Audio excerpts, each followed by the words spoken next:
والصلاة والسلام على سيد المرسلين ولا أريد بسهرك يا سبحانك لا علم إلا ما علمتنا إنك أنت العليم الحكيم سبحانك لا فهم لنا إلا ما فهمتنا إنك أنت الجواد الكريم وقل رب زدني علما. أعوذ بالله من الشيطان الرجيم.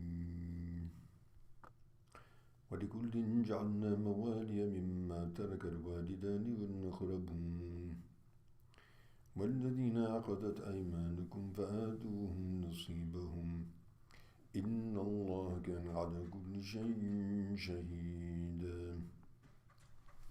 صدق الله مولانا العظيم.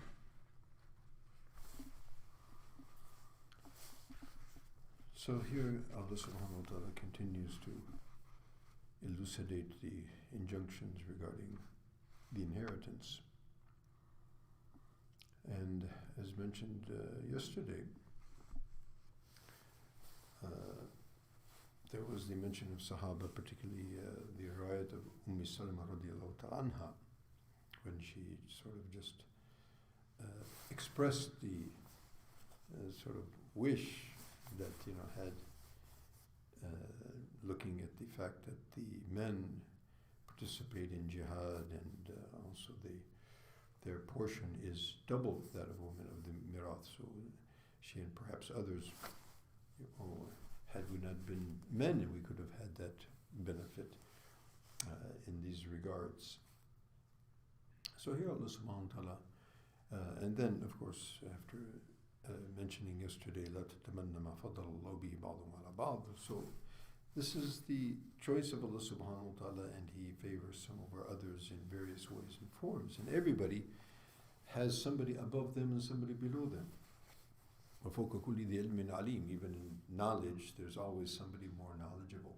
So that's Allah subhanahu wa ta'ala's distribution of His favors as He likes. So there's always somebody above us, there's always somebody below us, and therefore we should be looking, as Nabi sallallahu alaihi wasallam has guided us, we should always be looking in terms of worldly things, material, etc., wealth.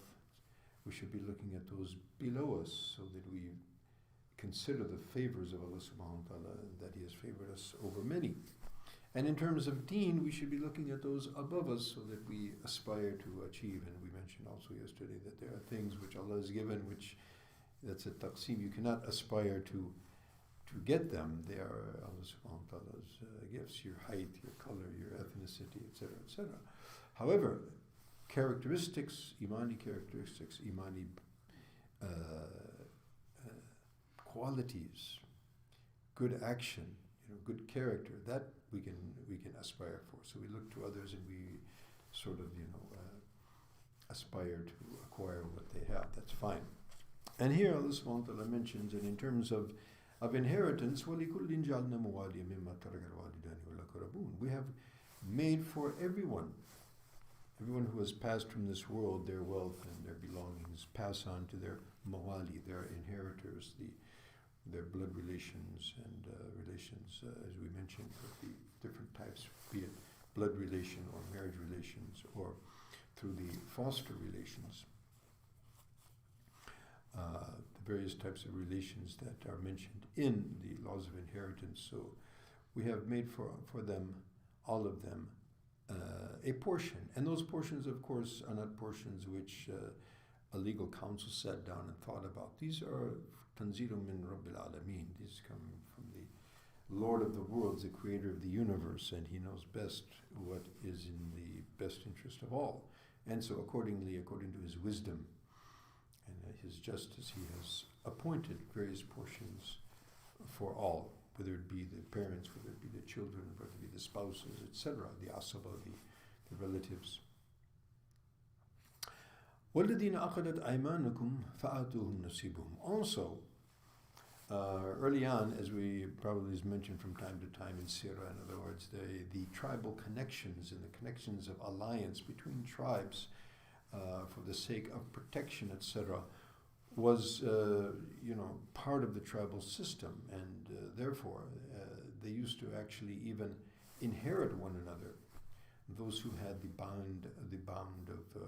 binding of tribal alliances, and so early on, as those alliances were recognized by Islam, and even we know that the Nabi alayhi salatu wasalam, one of the key points that he would put forward to those whom he sought to align with, that they should protect him and protect him as they would protect their own.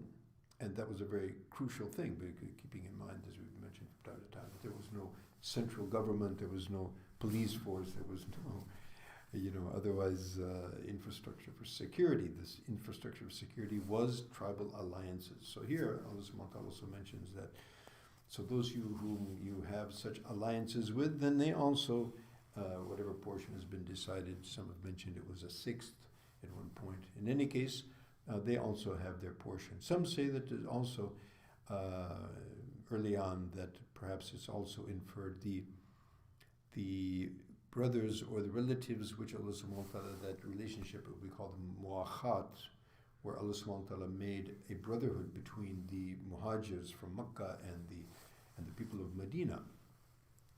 Even the adopted children used to also acquire a portion, but thereafter all of these were abrogated, and so tribal alliances and even the alliance between the immigrants and the people of Medina, and of course the adoption, is not recognized in Islam, as that was established by the Quran itself. So all of these alliances were sidelined and abrogated, and only those whom Allah subhanahu wa ta'ala has mentioned in the injunctions of the inheritance are actually those who have a portion stipulated in the inheritance. And of course, as we mentioned earlier, up to 1/3, it's possible to give wasiyah, or to give a will, to other than inheritors. That's a separate issue, and that could be given to any of those individuals. But otherwise, a specific amount set for such categories was abrogated. So may Allah subhanahu wa ta'ala give us tawfiq, and as I mentioned, I will again emphasize that one should have his will. As Nabi says, that a person who has good sense shouldn't leave a night up to 2 or 3 nights, and his will is not present with him, so that after his demise there's not a dispute in this case.